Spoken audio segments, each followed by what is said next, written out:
네, 임신 36주 차에 낙태 수술을 받았다는 내용의 브이로그 영상이 유튜브에 올라와 논란이 일었습니다. 근데 정말 충격적인 게 경찰 수사 결과 이 영상이 조작이 아니라 사실인 것으로 드러났습니다. 정말 소름이 돋는 사건인데 법무법인 동인의 이민영 변호사와 함께 이 사건의 사실관계와 또 처벌 가능성 등에 대해서 자세히 이야기를 나눠보도록 하겠습니다. 변호사님 어서 오세요. 네, 안녕하십니까. 오랜만에 뵙습니다. 네, 오랜만에 뵙습니다. 예, 이 내용이 보도된 지도 3주 정도 된 것 같습니다. 근데 처음에 이 내용 접하고 또 어떤 생각이 드셨어요? 제가 이제 기자 생활도 해봤고 변호사 예. 생활도 해봤는데 예. 엔간히 끔찍한 사건은 많이 봤단 말이죠. 그렇죠. 근데 엄청 그중에 많이 봤죠. 예. 손에 꼽는 사건 같아요, 사실. 예. 저희가 아이를 배에 품는다는 게 10달을 품는다고 하잖아요. 맞습니다. 그러면 예. 40주인데 예. 36주 차에 낙태를 했다? 그러면 사실 9달 차에 만삭의 아이를 낙태를 했다는 거잖아요. 예. 그래서 그게 좀 되게 충격적인 일이었습니다. 예, 보통 이제 변호사로서도 이런 사건 9달째 낙태한 이런 사건을 접하기 힘들었을 것 같습니다. 그리고 제가 참고로 좀 말씀드리자면 지금 이민영 변호사는 과거에 이제 방송 기자 경험이 있고 지금은 법무법인 동인의 변호사로 이제 근무를 하고 있습니다. 대형 법무법인 동인에서 변호사로 근무를 하고 있는데 그러면 제가 사실관계를 좀 먼저 설명을 드릴게요. 해당 유튜버 A 씨라고 저희가 명명을 하겠습니다. A 씨가 지난 6월 27일에 유튜브에 총 수술 비용 900만 원, 지옥 같은 120시간이라는 제목의 영상을 올리면서 임신 36주 차에 낙태 수술을 받았다고 주장을 했어요. 그래서 다낭성 난소 증후군이라는 진단을 받아서 그냥 살이 찐 줄 알았다가 임신 사실을 늦게 알고 낙태 수술을 받았다면서 수술 비용 900만 원이 들었다고 그렇게 밝혔었습니다. 임신 초기에 이루어지는 통상적인 임신 중절 수술과 달리 만삭 상태에서 낙태를 했다고 주장해 논란이 일었던 데다가 그걸 설마 브이로그로 올리는 사람이 있을까 의문을 가지는 분들이 굉장히 많았습니다. 복지부가 지난달 15일에 A씨와 수술을 집도한 의사를 살인 혐의로 수사 의뢰를 했고 경찰이 수사를 벌였습니다. 서울경찰청은 유튜브 본사인 구글에 압수수색 영장을 보냈는데 정보 제공을 또 거절당했어요. 근데 어떻게 파악을 한 겁니까 경찰이? 사실 아시다시피 그러니까 유튜브 구글은 이렇게 수사 협조를 잘 해주지는 않습니다. 그렇죠. 보통 이제 장원영 씨가 이제 유튜버를 고소한 사건이 있었잖아요. 아이브 장원. 그때는 이제 협조를 해줬던 게 미성년자 성범죄가 포함되어 예. 있었기 때문에 네. 근데 미국에서는 미성년자 성범죄를 굉장히 중하게 보잖아요. 그렇죠. 예. 그래서 좀 허용을 해줬던 경우인데 이번 경우는 그렇게까지는 허용을 안 해줬던 거죠. 그래서 예. 경찰이 어떻게 파악을 했냐면 유튜브랑 쇼츠 영상을 이제 정밀 분석한 거예요. 어떤 내용이 있는지 딱 분석을 한 거예요. 어디에 배경이나 아니면 어디에 사는 사람인지 예. 아니면 어디서 그런 브이로그를 찍었는지 판단을 한 다음에 관계기관 협조를 받아서 유튜버랑 수술하는 병원을 특정을 했습니다. 예. 결국 특정한 병원을 상대로 지난달 말과 이달 초 압수수색을 벌였습니다. 그래서 신상 특정을 했다는 건데 어떤 사람입니까? 네, A씨라고 하겠습니다. 예. A씨는 지방에 거주하는 20대 여성이고 예. 병원은 수도권에 소재한 것으로 파악됐습니다. 예. A씨는 이미 2차례 경찰 조사를 받았고 낙태 사실을 인정했다고 합니다. 그런데 이제 36주 차에 낙태한 태아는 사망한 상태다 이러는 것 같아요. 경찰이 병원 압수수색을 통해 확인한 결과로는 태아가 현재 생존하지 않는 것으로 확인됐다고 합니다. 네. 서울청 관계자는 압수물을 분석 중인데 유튜브 영상이 조작된 부분은 없는 것으로 판단한다. 그러니까 실제 수술이 있었다는 거죠. 그래서 수술에 참여한 사람들에 대해선 신속하고 엄정하게 관련자 조사 등을 진행할 계획이라고 말했다고 합니다. 예, 일단 살인 혐의로 수사 의뢰를 했는데 살인 혐의 외에 지금 적용 가능한 법규가 없는 건가요? 경찰은 일단 현행법상 낙태 처벌 규정이 없잖아요. 네. 헌법 불합치 결정으로 계속 지금 법률 공백에 있는 상태인데 어쨌든 보건복지부에서 살인 혐의로 수사 의뢰를 한 만큼 일단 피의자의 살인 혐의를 집중하는 데 주력한다는 계획입니다. 네. 사실 임신 24주를 넘어가는 낙태는 모자보건법상은 불법인데 2019년 4월 헌법 불합치 결정으로 형법상 낙태죄가 사라져서 처벌할 근거는 이제 낙태죄로는 없어요. 일단 이제 헌법 불합치 결정이 내려져서 이 법 자체에 대해서 이제 형법상 낙태죄가 없어졌다. 그런데 이제 사실 이제 살인 사건으로 이제 경찰이 조사를 하고 있는 거잖아요. 예. 이런 낙태를 빙자한 살인 사건이라고 할게요. 아. 낙태를 빙자한 살인 사건은 항상 따라붙는 죄명이 있습니다. 예. 좀 진짜 끔찍한 얘기지만 예. 사체 손괴죄인데요. 그러니까 시체에 대해서 손괴를 했다. 네, 왜냐하면 그 말 그대로 시신을 손괴할 경우 해당되는 범죄입니다. 예. 근데 아이를 어쨌든 살해를 한 다음에 그 시신을 어떻게 처리를 해야 되잖아요. 예. 이 예전에 이런 비슷한 판례들을 보시면 어떻게 처리를 하냐면 예. 그 의료 폐기물인 척 해가지고 이제 소각을 하거나 버린단 말이죠. 아이고. 예. 예. 그런 게 이런 게 사체 손괴죄에 해당하게 되는 거죠. 이번 사건도 아직 확실히 밝혀지진 않았지만 그런 어떤 사체 손괴 행위가 있었을 경우 당연히 병원 관계자들 사체 손괴죄로도 처벌될 것으로 보입니다. 아, 일단 사체 손괴죄가 적용될 가능성이 있다 이렇게 말씀을 하셨어요. 그리고 헌법 불합치 결정이 내려졌다고 아까 얘기를 했는데 낙태죄에 대해서요. 이게 현재 국회에서 대체 입법을 하지 않아 갖고 법규 자체가 아예 없는 거 아닙니까? 예, 그래서 이제 정말 낙태죄로는 뭐 몇 주 차에 지금 낙태를 하든 처벌할 규정이 없는 거예요. 네. 그래서 살인죄를 적용한 겁니다. 네. 형법 250조는 살인죄는 사람을 살해하는 것으로 규정을 하는데 예. 그럼 여기서 이제 문제가 되는 게 태아를 사람으로 볼 수 있느냐 이게 아. 문제가 되는 거죠. 예. 예. 그래서 이제 그걸 설명드리면 지금 상황에서는 자연분만과 어쨌든 자연분만과 제왕절개의 경우를 판례가 나눠서 보고 있어요. 예. 근데 자연분만의 경우를 보면 태아가 완전히 모체에서 분리됐을 때 우리가 보통 그렇게 생각을 하잖아요. 네. 그렇게 되면 사람이 아닌가? 근데 우리 판례는 어떻게 보냐면 진통설, 진통설. 그러니까 분만을 개시했을 때부터 예. 이 태아는 사람이다. 전부 노출설이 아니라 예. 진통설. 예. 예. 근데 문제는 이 사건에서는 자연분만을 했는지는 모른다는 거예요. 예. 그럼 제왕절개의 경우는 어떻게 되느냐? 예. 정확한 판례는 지금 없습니다. 아. 예. 근데 통설은 자궁을 절개했을 때 사람이 된다고 보고 있습니다. 예. 자궁을 절개해서 아이가 노출됐을 때 사람이 아. 된다는 거죠. 예. 그래서 이제 판례가 과거에 이제 뭐 비슷한 사건이 있었다고 말씀드렸잖아요. 예. 그럴 때 주목했던 부분은 제왕절개 후에 살아 있었는지, 아이가 살아 있었는지, 울음을 터뜨렸는지, 예. 어떤 행동을 보였는지 이런 걸 위주로 보거든요. 예. 그 태아가 울었거나 하면 살아 있었던 것으로 보고 살인 혐의를 적용하게 되는 거죠. 아. 그래서 복지부는 이번 경우에 왜 그 경찰에 수사 일을 했냐? 예. 2019년 서울의 한 산부인과에서 34주 태아를 수술한 의사에 대해서 살인 유죄가 확정이 됐거든요. 34주였을 때 살인 유죄가 확정이 됐다. 예. 예. 그래서 그 판례를 참고해서 이번에 살인 혐의로 수사를 의뢰한 겁니다. 근데 제가 보니까 이번에는 좀 적용이 또 복잡할 것 같아요. 이미 오래전에 있었던 사건이고 그다음에 증거 같은 게 또 남아 있을지도 의문이 있습니다. 예. 그래서 당시와 상황이 조금 다른 부분은 있습니다. 예. 당시는 아까 말씀드렸다시피 제왕절개를 통해서 살아난 태아가 좀 끔찍한 얘기인데 물에 넣어서 질식사시켰어요. 예. 그런 다음에 그 사체를 또 손괴를 했고요. 아. 근데 그때 당시 이제 판례 같은 걸 보면은 굉장히 증언들이 많아요. 그러니까 아. 환자, 병원, 그리고 뭐 사무장병원, 그 사무장병원이었거든요. 예. 사무장, 뭐 의료진, 그러니까 서로 간에 그 책임 미루기가 가능한 아. 구조였어요. 그러니까 서로 간에 말을 못 맞춘 거죠. 예. 그래서 증언이 많이 나와서 이게 이 수사기관이 관련 증거를 많이 확보를 할 수 있었어요. 예. 근데 이번 상황은 어떻게 되느냐 아직 수사가 지켜봐야 될 것 같습니다. 야, 네. 그럼 이번에는 좀 제가 여태까지 나온 보도를 보니까 관련된 증거가 그때만큼은 많지 않을 것 같다 이런 분석이 좀 나옵니다. 예.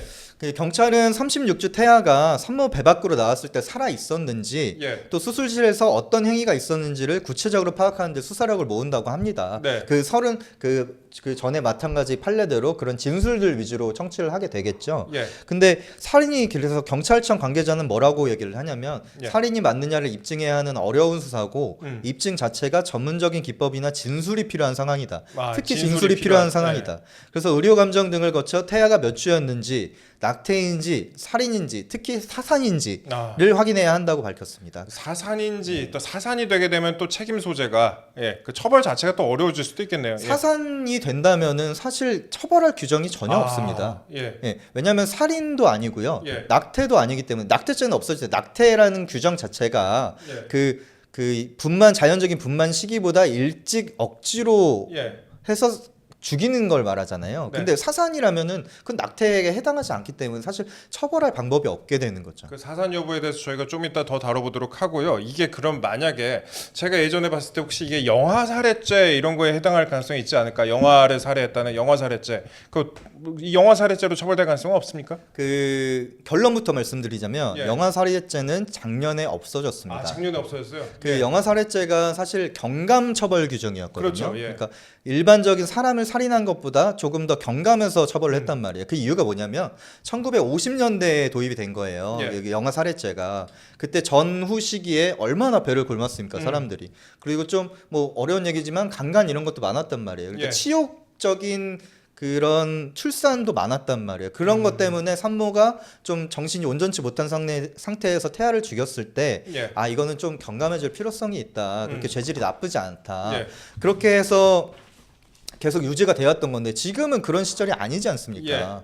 뭐 배를 굽는 시절도 아니고 뭐 산모가 뭐 치욕적인 걸 이미 법적으로 합법적으로 낙태가 될 수 있고요. 그런 예. 상황에서는 그렇기 때문에 이런 비판 시대 상황에 맞지 않다는 비판이 이어지면서 폐지가 됐거든요. 따라서 이번 사건은 살인죄로만 다뤄져야 할 것으로 보입니다. 영어 살해죄는 아예 처음부터 논의될 여지가 없는 거고. 근데 제가 보니까 또 수술 CCTV가 없다고 하는데 그럼 수술 CCTV 여부도 또 중요할 것 같은데요. 예.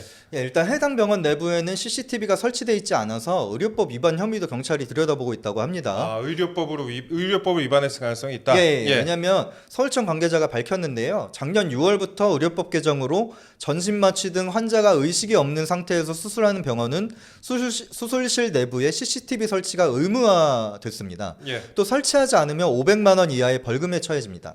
다만 CCTV가 있어도 환자나 보호자 요청이 있는 경우에만 촬영이 가능한데요. 이번 사건은 어쨌든 CCTV 자체가 설치돼 있지 않았다는 거잖아요. 그래서 이제 의료법 위반 혐의도 이제 들여다본다는 거고요. 근데 적용을 해봤자 뭐 500만 원 이하의 벌금이기 때문에 그렇게 크리티컬한 부분은 또 아닐 것 같습니다. 예, 사실 그 왜 CCTV를 설치하지 않았느냐에 더 집중해서 수사를 할 필요가 있어 보이죠. 만약에 이 암암리에 이뤄지는 낙태를 전문으로 하는 비싸게 받는 그런 병원이었다면은 일부러 CCTV를 설치하지 않았을 가능성도 있으니까 그런 걸 위주로 지켜봐야겠죠. 예, 그러면 병원이 의료 기록상에 사산으로 기재를 했다고 합니다. 아까 저희가 사산 여부를 좀 논의를 해봤는데 병원도 혹시나 이 사건이 문제가 될 수 있다고 본 것 같다는 그런 생각이 들어요. 그래서 사산으로 표기를 한 거 아닌가 그런 의심도 좀 드는데 사산이 되게 되면 아까 말씀하신 것처럼 처벌의 여지가 아예 없는 건가요? 그러니까 분만 후에 죽었는지 아니면 분만 전에 죽었는지 그 여부가 또 중요할 것 같은데요. 예. 굉장히 중요하죠. 보통 이런 판례를 제가 이제 계속 찾아봤는데요. 예. 이런 불법 낙태, 그러니까 불법 낙태라고 할게요. 살인이지만 불법 낙태의 경우는 보통 사산으로 기재를 합니다. 병원에서. 왜냐하면은 자기들이 살아있는 생명체를 죽였다는 거를 인정하면 안 되니까요. 그래서 사산으로 기재해야 살인이 안 되는 거잖아요. 그리고 수사할 때도 재앙절개나 분만 뒤에 태아가 살아있었는지를 중요하게 보는 이유도 이 사산이 아니어야 살인죄 입증이 가능하기 때문인 건데요. 그래서 아마 이번 수사도 산모에게서 사산된 상태로 나왔는지 그 여부를 굉장히 중요하게 들여다볼 거고요. 거기에 수사력을 집중할 것으로 보입니다. 아, 이거 수사가 쉽지 않겠다는 생각이 좀 듭니다. 상당히 복잡한 것 같은데 이쯤에서 또 한번 짚고 넘어가야 되는 게 저는 이거를 브이로그로 찍어갖고 유튜브에 올린다는 게 이게 과연 상식인지 이게 세상이 이래도 되는지 이런 생각이 들어요. 저희 이제 한번 사진 같은 거 종종 저희가 띄워드리겠는데 이 A 씨가 이거를 브이로그로 찍은 다음에 본인의 유튜브에 올렸어요. 본인이 낙태를 한 내용을 특히 36주나 된 아가에 대해서 태아에 대해서 그런 유튜브를 올린다는 게 저는 정말 상식적으로 이해가 되지가 않습니다. 예. 이동식 기자님은 정말 어떻게 생각하십니까? 저는 이걸 보고서 왜 찍어서 올렸지밖에 생각이 안 나거든요. 저 세상에 참 별 사람 다 있다. 참 그런 생각 들어요, 그러니까 진짜. 이게 범죄인지 뭐 알았다 몰랐다를 차치하고서도 일단 36주의 아기를 낙태를 했다는 거는 어쨌든 생명을 죽였다는 거를 고백하는 것과 마찬가지라고 저는 생각을 했거든요. 그런데 이거를 심지어 브이로그에 찍어서 올렸다? 이거는 제 상식으로는 사실 이해가 되지 않는 일입니다. 이거 진짜 상식적으로 이해할 수 있는 사람 정말 많지 않을 것 같습니다. 그리고 또 하나 궁금한 게 만약에 그 친부가 있다고 합시다. A 씨의 이제 그 아기의 그 친부가 있다고 하면은 친부가 만약에 이 낙태 실행을 공동으로 했다면은 이 친부도 처벌받을 가능성이 있습니까? 일단은 그 전에 먼저 짚고 넘어가야 되는 게 산모 A 씨가 처벌이 가능한지가 문제가 됩니다. 만약에 산모가 그러니까 병원에서 아이를 낙태할 것이라고만 전해 들었고 아이를 어떤 방식으로 살해할 것인지 뭐 예컨대 물에 넣어서 살해를 하지 아니면 어떤 다른 방식으로 살해를 할 것인지 이런 거에 대해서 구체적인 내용이나 과정을 설명을 드렸다면 살인죄의 공범으로 의율될 수가 있습니다. 그런데 이런 거에 대해서 전혀 설명을 안 듣고 그냥 아이를 낙태할 거예요 라고만 들었으면은 살인의 고의가 없을 수도 있고 아니면 기능적 행위 지배가 없었을 수도 있거든요. 기능적 행위 지배. 그러니까 살인의 공범이 되지 않을 수도 있는 거예요. 근데 아이가 살아서 나와도 살해할 것이다를 이미 알고 있었다면 예. 그러면 이제 살인죄의 공범이 될 수 있는 거죠. 그 이때 이제 산모가 만약에 공범이 되고 예. 또 이거를 친부에 가담을 했어요. 친부도 이제 공모를 한 거예요. 아이가 살아서 나와도 죽여주세요. 아이가 살아서 나와도 죽일 겁니다.를 알고 있었던 동의를 하고 구체적으로 가담을 했다면 그때는 살인죄의 공동 전범이 될 수 있겠죠. 예. 그렇게 여러 가지 좀 따져봐야 될 것 같습니다. 그 저희가 또 그 생각이 들어요. 근데 기사를 보니까 정신적인 부분도 이제 감정을 한다 이렇게 보도가 나왔습니다. 근데 만약에 A 씨가 이 정신이 온전하지 못한 사람이라고 판단이 됐을 경우에 또 이런 경우에는 그러면 처벌이 감경되는 것인지 그 여부도 좀 알고 싶습니다. 예. 사실 예전에는 막 그런 오해가 많았잖아요. 심신미약 뭐 심신상실 주장하면은 뭐 그렇죠. 엄청 감형이 되더라. 예. 그래서 술 먹고 그런 거다. 요즘엔 그런 경우는 거의 없습니다. 이게 그래요? 사실 보면 심실상실자로 분류가 되려면 예. 그게 심신 장애가 인정돼서 형의 감면 사유에 해당되게 되는 게 심신 상실이 되면은 예. 근데 심신 상실이 인정되려면 심신 장애로 인해서 사물을 변별할 능력이 없거나 의사를 결정할 능력이 없어야 돼요. 예. 그러니까 사물이 뭔지 모르거나 예. 내가 의사 결정을 할 수 없는 상태. 그러니까 변별할 능력이 없거나 의사 결정할 능력, 자기가 뭘 하는지도 모르고 있는 상황이다. 예. 뭘 하는지 모르는 사람이 브이로그를 예. 찍습니까? 그래서 인정이 안 될 가능성이 지금은 높아 보인다. 예, 그렇게 보입니다. 예. 물론 예. 제가 확실히 단언할 수는 없죠. 예. 근데 지금 상황에서 그 하나 일련의 과정을 살펴보면 어쨌든 의사 결정 능력은 있어 보인다라고 보입니다.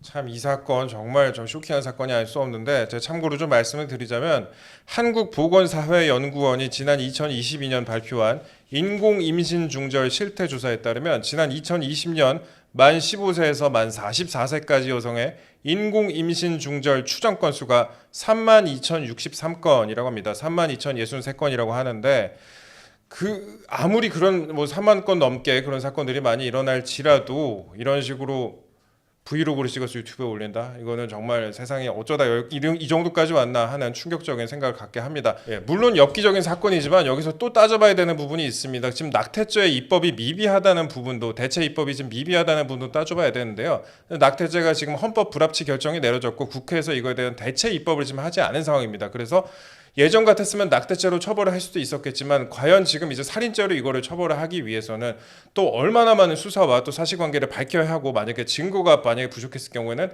또 살인죄로 처벌을 할 수도 없는 그런 상황이 벌어지기도 해요. 그래서 지금 입법의 미비 이 부분도 한번 따져봐야 될 것 같습니다. 저희 지금까지 이민영 변호사와 함께했는데 이민영 변호사님 혹시 이 사건 접하고 나서 그래도 우리 시청자 여러분께 마지막으로 짤막하게 소회를 한번 말씀 좀 부탁드리겠습니다. 예. 개인적인 의견에서는 예. 뭐 낙태죄가 그렇게 그러니까 요즘 세상에 맞는 법이라고는 생각하지는 않아요. 예.